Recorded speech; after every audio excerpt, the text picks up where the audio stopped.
अभी last Friday एक film release हुई है धुरंधर। सोशल मीडिया पर इसकी काफ़ी चर्चा है और ख़ास तौर पर इसके एक एक्टर अक्षय खन्ना। अक्षय खन्ना ने इस फिल्म में रहमान डकैत का किरदार प्ले किया और उनकी अदाकारी, उनकी एक्टिंग की काफ़ी तारीफ़ हो रही है। कहा जा रहा है कि वो हीरो यानी रणवीर सिंह पर भी भारी पड़ गए और उसके बाद फिर रहमान डकैत भी सुर्खियों में। फिल्म में जो रहमान डकैत का किरदार अक्षय खन्ना ने किया है, क्या वो असली कहानी है? क्या पाकिस्तान में कोई वाकई रहमान डकैत के नाम से हुआ? और अगर हुआ तो क्या फिर वो वैसे ही था जैसा अक्षय खन्ना ने इस फिल्म में उस किरदार को पर्दे पर उतारा है? तो पेश है रहमान डकैत की पूरी कहानी। रहमान डकैत असल में एक रियल कैरेक्टर है पाकिस्तान का, लेकिन ये कसाई नहीं है बल्कि एक गैंगस्टर कहेंगे आप इसे। ये गैंगस्टर था। पाकिस्तान के कराची में एक जगह है जिसे लयारी कहते हैं। लयारी पाकिस्तान के इस कराची शहर में जिस मोहल्ले का नाम है उसके पास ही पोर्ट भी है और बड़ी जैसे पुरानी दिल्ली जैसा इलाका नहीं होता, लगभग कुछ वैसे ही लयारी का ये इलाका है। वहाँ रंग बिरंगे घर हैं, मिक्स्ड पॉपुलेशन है। वहाँ बलोच भी रहते हैं, सिंधीज़ भी रहते हैं, कच्छीज़ भी रहते हैं यानी जो कच्छ से आते हैं, और सीडीज़ भी जो अफ्रीकन हैं उनकी भी एक आबादी है। इस पूरे लयारी इलाके को कराची में वहाँ के जो लोकल लोग हैं इसे कराची की माँ भी बुलाते हैं। मतलब लयारी का एक नाम वहाँ के लोकल लोगों की ज़ुबानी में मदर ऑफ कराची, कराची की माँ भी है। और यहीं से शुरू होती है कहानी रहमान डकैत की। कराची का ये इलाका शुरू से ही एक तरह से क्रिमिनल का गढ़ रहा। उसकी वजह ये है कि यहाँ पर ये जो पूरी आबादी है, बेरोज़गारी यहाँ पर ज़्यादा, कोई काम काज नहीं, नौजवानों की तादाद ज़्यादा। तो जहाँ बेरोज़गारी होती है वहाँ जुर्म के रास्ते पे लोग बहुत आसानी से निकल पड़ते हैं। यही कुछ लयारी की भी कहानी थी। लेकिन अपने वक्त में, आज से पहले, अब तो लयारी जब बदनाम हुआ उससे पहले की बात बता रहा हूँ कि लयारी पाकिस्तान में, पूरे पाकिस्तान में इसका एक नाम हुआ करता था, कराची की माँ या मदर ऑफ कराची या लयारी कहें। उसकी वजह यह है कि पूरे पाकिस्तान में जब भी लयारी का नाम आता था दो चीज़ें लोगों के जहन में आती थी, एक थी बॉक्सिंग और दूसरी फुटबॉल। लयारी ने पाकिस्तान को कई नेशनल, इंटरनेशनल स्टैंडर्ड के फुटबॉलर भी दिए और बॉक्सर भी दिए। एक बॉक्सर तो जो यहाँ से निकले वो ओलंपिक में ब्रॉन्ज मेडल भी जीता है, ओलंपिक में पाकिस्तान के बॉक्सर ने, वो इसी लयारी का रहने वाला। लेकिन गरीबी, बेरोज़गारी, स्कूल नहीं, कॉलेज नहीं, जॉब नहीं, एजुकेशन का ढंग से इंतज़ाम नहीं, तो इन्हीं सब चीज़ों की वजह से लयारी के जो नौजवान पीढ़ी थी वो धीरे धीरे जुर्म के रास्ते पर चल पड़ी। और इसकी शुरुआत होती है 70s के दौर से।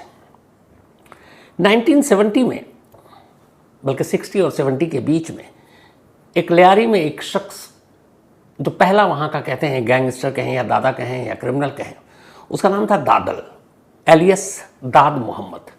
दाद मोहम्मद और उसका एक भाई लयारी के ये पहले गैंगस्टर के तौर पर जाने जाते हैं। इन्होंने ऑर्गेनाइज्ड क्राइम की बुनियाद रखी लयारी में और तब ये ड्रग्स का काम करते थे, धंधा, हशीश बेचने का काम, लोगों को हशीश बेचते थे, और प्रोटेक्शन मनी, जो लोगों से वसूली करना, धमकी देना, और ये कि तुम्हारी जान खतरे में तो हम तुम्हें प्रोटेक्ट करेंगे, तुम हमें बदले में पैसे देंगे। तो ये इनका मेन काम हुआ करता था, दाद मोहम्मद का उर्फ दादल। इसी दौर में जब दादल की ये हुकूमत चल रही थी, एक और नाम आया लयारी में और वो था हाजी लालू। हाजी लालू एक कच्ची बलोच था और कहते हैं बहुत टफ इंसान था। उसने दाद मोहम्मद को देखा देखी अपना गैंग एक बना दिया इस इलाके में। अब हाजी लालू और दाद मोहम्मद दो अलग अलग गैंगस्टर लयारी में पनप चुके थे, लेकिन दोनों में ज़्यादा झगड़ा इसलिए नहीं था कि दोनों ने इलाके बांट रखे थे। दोनों अपना अपना काम कर रहे हैं, उगाही, वसूली, ड्रग्स का धंधा। इसी दौरान में हाजी लालू की नज़र एक लड़के पर पड़ती है। एक लड़का जो लयार का रहने वाला, बेहद शातिर, बेहद तेज़, हालांकि वो उस ज़माने में लोगों को ठगता था, बहुत बड़े बड़े क्राइम नहीं किए, लेकिन हाजी लालू की जब नज़र पड़ी तो हाजी लालू को उस लड़के में कुछ चीज़ नज़र आई। उसे लगा कि ये एक दिन बहुत आगे जाएगा। हाजी लालू ने उस लड़के को अपने गैंग में शामिल कर लिया, उसके सर पर अपना हाथ रख दिया। वो लड़का कोई और नहीं था बल्कि उसका नाम था सरदार अब्दुल रहमान बलोच, जो आगे चलकर रहमान डकैत के नाम से मशहूर हुआ। तो अब रहमान या सरदार अब्दुल रहमान हाजी लालू के गैंग में शामिल हो गया। रहमान की पूरी फैमिली भी एक तरह से क्राइम में इन्वॉल्व थी। रहमान का बाप ड्रग्स के धंधे में शामिल था, कई बार पकड़ा गया था। उसके चाचा, भाई, इन सब के ऊपर भी कोई ना कोई कानूनी शिकंजा कसा हुआ था। तो बचपन से ही जुर्म की दुनिया को रहमान ने अपनी इर्द गिर्द देखा था। और अब लयार के दो सबसे बड़े गैंगस्टर में से एक हाजी लालू का उसके सर पर हाथ। फिर क्या था, देखते ही देखते अब रहमान जो है एक बेहद करीबी और ख़ास बन गया लालू का। और अब उसने छोटे मोटे ये जो ठगी और सारे काम करता था उसको छोड़कर बड़े बड़े लोगों को धमकाना, वसूली, कत्ल करना सब हाजी लालू के इशारे पर करने लगा। किडनैपिंग का 80s के बाद इन लोगों ने किडनैपिंग का धंधा भी शुरू कर दिया। फिर रैंसम मनी के तौर पर बहुत सारे पैसे लेने लगे। 1980 में ऐसा हुआ कि एक बहुत बड़े लयार के ही एक अमीर शख्स का किडनैप कर लिया गया। किडनैप करने के बाद, बल्कि 80s में नहीं 90s में, उससे रैंसम में काफ़ी भारी रकम वसूली गई। इस रकम को जब हाजी लालू के पास ले जाया गया तो पहली बार ये हुआ कि हाजी लालू को रहमान पर शक हुआ कि किडनैपिंग के एवज में जो फिरौती की रकम यानी रैंसम मनी मिली उसमें रहमान ने कुछ धोखा किया है, कुछ पैसे हड़प लिए। यहाँ से पहली बार हाजी लालू और रहमान के बीच रिश्ते तल्ख हो गए। जब तल्ख हुए, कुछ गैंग के लोगों ने कान भी भर दिए और रहमान धीरे धीरे अपना कद बहुत बढ़ा चुका था तब तक। तब ये हुआ कि फिर रहमान ने तय किया कि वो हाजी लालू के गैंग की छाया से अब अपने आप को बाहर निकाल लेगा, और उसने बाहर निकाल लिया। अब हाजी लालू से रहमान का रिश्ता टूट चुका था। रहमान ने अब अपना एक गैंग बनाया उसी लियारी के लड़कों को लेकर जो क्रिमिनल थे छोटे मोटे। और जब अपना गैंग बनाया, जब उसने जुर्म के रास्ते पर और ज़्यादा खूंखार अपना चेहरा दिखाया, तो यहाँ से फिर रहमान बलोच का नाम रहमान डकैत धीरे धीरे बढ़ता गया। और अब रहमान डकैत दाद मोहम्मद हाजी लालू के बाद तीसरा बड़ा नाम हो चुका था। उधर कुछ वक्त के बाद हाजी लालू की मौत हो गई और हाजी लालू के बेटा अरशद पप्पू, उसने अपने बाप की विरासत संभाल ली। अब हाजी लालू का बेटा अरशद पप्पू है, उधर दूसरी तरफ रहमान डकैत है। बाप के साथ गद्दारी की बात चल ही रही थी, तो इन दोनों में भी बनी नहीं। हालांकि जो कहते हैं हाजी लालू का बेटा अरशद पप्पू, वो अपने बाप से भी ज़्यादा खतरनाक, रूथलेस था। वो बड़ी ही दर्दनाक मौत अपने दुश्मनों को दिया करता था। अब अरशद पप्पू जब आया हाजी लालू के बाद, तो हाजी लालू पुराने दौर के क्रिमिनल थे। उन्होंने कहा चलो लड़के ने बेईमानी की है, रहमान डकैत ने, तो ज़्यादा कुछ किया नहीं। लेकिन बेटे हाजी लालू का जो आया, उसे लगा कि अरशद पप्पू को कि नहीं, ऐसे रहमान डकैत को माफ़ नहीं किया जाना चाहिए। उसने पीठ में खंजर भोंका है। अब इसके बाद इन दोनों गैंग में आपसी गैंग वॉर शुरू हो गया। ये बात 2000-2003 के दरमियान की है, जब अरशद पप्पू और रहमान डकैत के बीच में खूनी लड़ाई होती है। और तब कराची के इस लायार ने शायद सबसे ज़्यादा लाशें देखी। इस गैंग वॉर में कहते हैं 1500 से ज़्यादा लोग मारे गए। ये गैंग वॉर चल ही रहा था, तभी अरशद पप्पू ने अपने गैंग को चलाने के लिए वहाँ के एक लोकल ट्रांसपोर्टर, जिनका नाम था फैज़ मोहम्मद बलोच, फैज़ मोहम्मद बलोच को किडनैप किया। और किडनैप करने के बाद उससे वसूली तो की, लेकिन उसे इस तरीके से मार डाला कि लयार के इतिहास में कहते हैं इससे ब्रूटल मर्डर कभी किसी का हुआ नहीं। मतलब उसके लाश के छोटे छोटे टुकड़े करके उसकी जो बॉडी थी, जो लाश के टुकड़े थे, उसे गधे गाड़ी में घुमाया गया। इसके बाद में टुकड़ों को जलाया गया और फिर सीवर में फेंक दिया गया। लयार के इतिहास में ये पहला ब्रूटल और इस तरीके का एक मर्डर था जिसने लोगों के दिल दिमाग पर अपना छाप छोड़ दिया। और इस बात के चर्चे पाकिस्तान की मीडिया और हर जगह होने लगी। तब मोहम्मद बलोच के बेटे, जिसका नाम फैजू था, उज़ैर जान बलोच, फैजू निकनेम, उसने अपने बाप का बदला लेने के लिए उसे लगा कि कोई ताकतवर आदमी चाहिए। तो वहाँ कौन? तो एक दूसरा ही था जो हाजी लालू के बेटे से जो सामना जिसका हो सकता था, वो रहमान डकैत। तो फैजू का बेटा उज़ैर जान बलोच, मतलब मोहम्मद बलोच का जिसको मार डाला गया, उसने अब जाकर रहमान डकैत का दामन थाम लिया और उसने कहा मेरे पास पैसे बेपनाह हैं, लेकिन जिस तरीके से मेरे बाप को मारा गया है मैं उसका बदला चाहता हूँ और इसके लिए तुम्हारे गैंग में शामिल हो रहा हूँ, तुमको जो करना है करो और मुझसे जो चाहिए बताओ। अब रहमान डकैत के गैंग में एक बहुत ही अमीर शख्स, ट्रांसपोर्टर का बेटा, मोहम्मद बलोच का बेटा उज़ैर जान बलोच शामिल हो चुका था। अब लगा कि रहमान डकैत के ऊपर जो उसने भरोसा दिखाया है वो उसको पूरा करना है। तब तक धीरे धीरे दौर बदल रहा था, गैंग वॉर और अब तेजी पर पहुंच गया। 2003 से 2009 तक पप्पू और रहमान डकैत के बीच जारी खूनी जंग में पूरा लिहार कहते हैं कि लहूलुहान हो गया। पुलिस नाम की कोई चीज़ ही नहीं थी और तब तक यहाँ पे पॉलिटिक्स भी शामिल हो चुका था जैसे होता है। तो इसी दौरान में अब धीरे धीरे पप्पू पर भारी पड़ रहा है रहमान डकैत और पप्पू के गैंग के एक एक करके लोगों को मारता जा रहा है और वो भी बहुत बुरी तरीके से। तभी रहमान डकैत को एक आइडिया आया, वो ये कि अगर गैंगस्टर बनना है और बड़ा नाम कमाना है तो नेताओं के सर पर हाथ होने ज़रूरी है। इस इलाके में लियार में उस वक्त पाकिस्तान पीपुल्स पार्टी बेनज़ीर भुट्टो की जो पार्टी थी उसका दबदबा था। हर बार चुनाव में जनरल इलेक्शन में यहाँ से पीपीपी का ही कैंडिडेट जीता करता था। रहमान डकैत पीपीपी को ज्वाइन कर लेता है, बेनज़ीर भुट्टो की पार्टी को, और पूरे लियार में वो गारंटी देता है कि सारे वोट आपको मिलेंगे। अब पीपीपी के सारे नेता मंत्री, उनके जो पुलिस अफसर हैं, अब वो रहमान डकैत को एक तरह से अपना शरण दे देते हैं। इसी के बाद पीपीपी ज्वाइन करने के बाद रहमान डकैत 2008 में एक पीएसी नाम से संगठन बनाता है, पीपल्स अमन कमेटी, मतलब शांति के लिए। एक सोचिए, गैंगस्टर शांति के लिए कमेटी बना रहा, पीपल्स अमन कमेटी, और इसका ढिंडोरा पीटा गया कि इससे लोगों में शांति और पूरे लियारी में सब खून खराबा बंद करने के लिए बनाया गया। लेकिन जो असल मकसद था वो ये था कि पीपल्स अमन कमेटी में उन्हीं लोगों को आगे रखा जाता था जो रहमान डकैत के गैंग को शामिल करते थे, यानी ये एक कवच था कि ये पीएसी का मेंबर है, मतलब रहमान डकैत का मेंबर, उसको कोई टच नहीं करेगा। तो पीएसी का मेंबर बहुत सारे लोग इसलिए बने क्योंकि उन्हें रहमान डकैत से बचना था।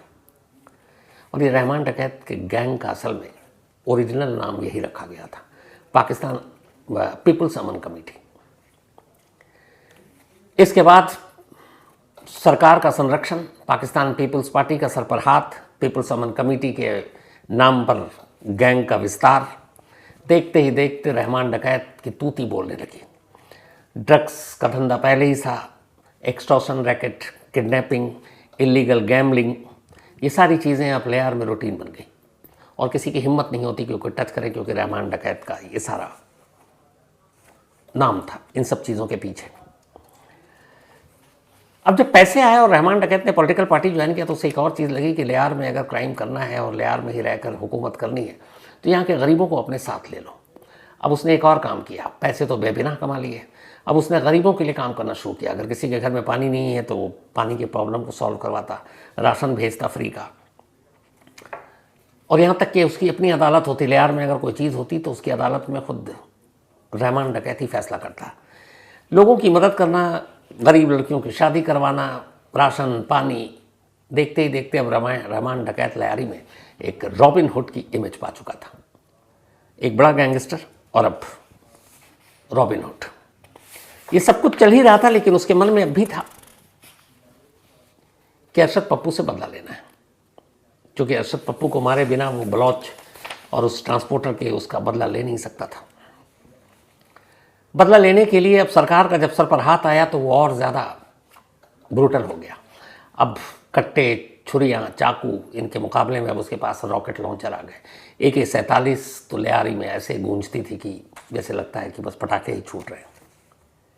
खून खराबा इस कदर होने लगा कि हफ्तों हफ्तों लियारी के स्कूल कॉलेज बंद हो जाते, बच्चे बाहर खेलने से उनके माँ बाप ने भेजने बंद कर दिया, क्योंकि कभी भी किसी सड़क पर कहीं भी गैंग वॉर शुरू हो जाता पप्पू और रहमान डकैत के बीच में।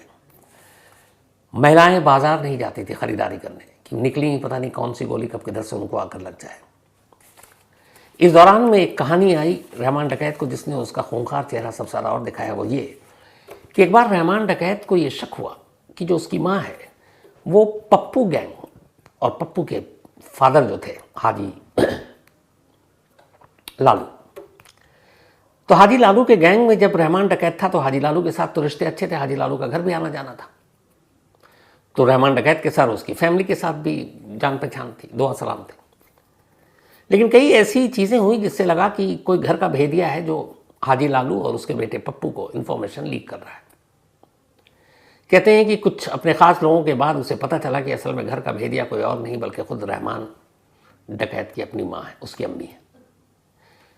उसने इस सोर्स को कहीं और से भी पुख्ता किया, खबर को पुख्ता किया, और कहते हैं कि जब उसे यकीन हो गया कि उसकी माँ ही भेदिया है तो रहमान डकैत का सबसे खूंखार चेहरा लियारी में उस दिन देखा गया जब ये कहा गया कि उसने अपनी माँ को गला घोंट कर मार डाला, और मारने के बाद अपनी माँ को उसी की चुनरी से पंखे में लटका दिया और ये कहा कि माँ ने अपनी जान दे दी। लेकिन रहमान डकैत के करीबियों ने बाद में खुलासा किया कि असल में रहमान डकैत ने खुद अपनी माँ को मार डाला था, सिर्फ इसलिए कि दुश्मन गैंग से वो मिली हुई थी।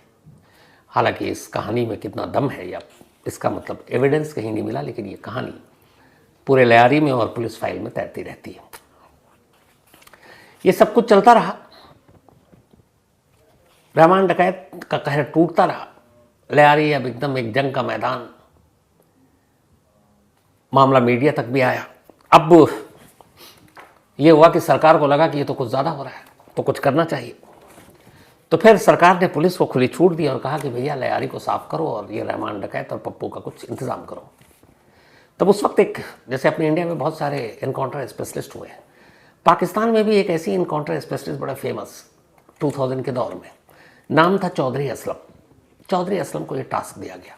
अब लियारी वो इलाका था जहाँ की मतलब कुछ गलियाँ ऐसी थी जहाँ तो पुलिस वाले घुस भी नहीं सकते थे, उन्हें पता था घुसे तो जिंदा वापस नहीं आएंगे। तो ये काम दिया गया चौधरी असलम को। 9 अगस्त 2009 की वो तारीख थी जब अचानक एक दिन पाकिस्तानी मीडिया में ये खबर आई कि रहमान डकैत एक पुलिस एनकाउंटर में मारा गया। बाद में तस्वीरें भी आई, लेकिन कहा गया कि रहमान डकैत को एनकाउंटर में नहीं मारा गया बल्कि उसको धोखे से बुलाया गया था और फिर उसे पुलिस ने मार डाला। अब रहमान की मौत हो गई, रहमान डकैत की कहानी यहाँ पर ख़त्म हो जाती है। लेकिन रहमान डकैत की मौत के बाद उज़ैर बलोच, उसी ट्रांसपोर्टर का बेटा जो उस वक्त तक करीब हो गया था, जिसने सब कुछ छोड़कर रहमान डकैत का गैंग ज्वाइन किया था अपने बाप का बदला लेने के लिए, उसने रहमान डकैत की मौत के बाद 2009 में रहमान डकैत के गैंग की कमान संभाल ली। अब वही बॉस था रहमान डकैत के गैंग का।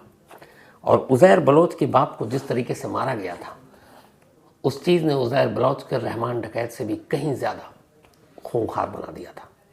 उसके ज़िंदगी का एक ही मकसद था, पप्पू गैंग का सफाया और पप्पू को वैसे ही मौत देना जैसे उसके बाप को दिया गया।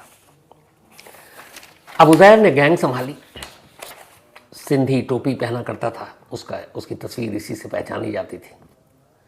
और इसके बाद अब वो लग गया पप्पू गैंग के पीछे। 2009 से लेकर अगले 4 साल तक पप्पू गैंग के बहुत सारे लोगों को मार डाला, फिर से कई सौ लोगों की जानें गई गैंग वॉर में, लेकिन अरशद पप्पू हाथ नहीं आया उज़ैर के। फिर मार्च 2013 की तारीख आती है। मार्च 2013 में कहते हैं कि अरशद पप्पू के गैंग के कुछ लोगों ने मुखबिरी की थी, क्योंकि उस गैंग को पैसा दिया था उज़ैर ने, और उसने लोकेशन बता दिया कि कहीं एक ख़ास जगह पर है और बहुत सारे लोग नहीं हैं उस वक्त अरशद पप्पू के साथ। मौका अच्छा था और मार्च 2013 में उज़ैर के लोगों ने मुखबिर के बताए हुए ठिकाने पर जाकर हमला किया और अरशद पप्पू और उसके भाई यासिर अरफात, इन दोनों को उठा लिया। एक पुराना दुश्मन अब उज़ैर के हाथ में था, जिस दुश्मन का खात्मा खुद रहमान डकैत नहीं कर पाया था।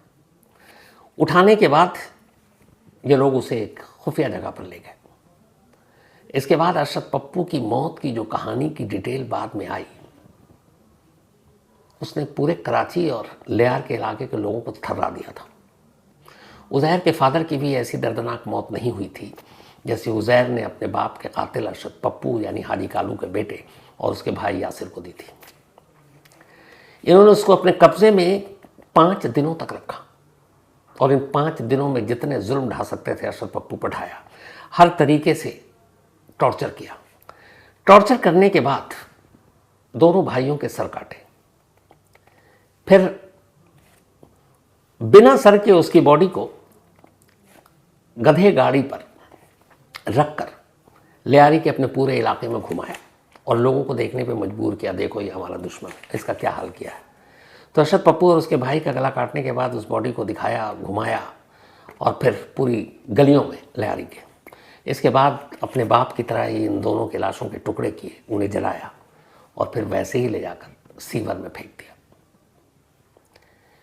इत्तेफाक से कहते हैं कि जब ये परेड कराया था बिना सर के बॉडी के, कुछ लोगों ने शूट कर लिया था और ये वीडियो पाकिस्तान में उस वक्त कुछ चैनल पर भी चल गए और ख़ुद नेता, पॉलिटिशियन, पुलिस वाले देखकर ये वीडियो लीक हुआ, वो भी थर्रा गए थे। इसके बाद ये हुआ कि नहीं, ये तो बहुत है, इससे ज़्यादा नहीं। फिर सीधे आया कि अब आप स्पेशल टास्क फोर्स बनाइए। रेंजर्स को हुक्म दिया गया कि अब उज़ैर और बाकी लियारी में जितने भी ऐसे गैंगस्टर हैं अब उनका सफाया करो, लियारी को अब इन चीज़ों से निपटाओ। जब ये सब कुछ हुआ तो उज़ैर कराची छोड़कर भाग गया।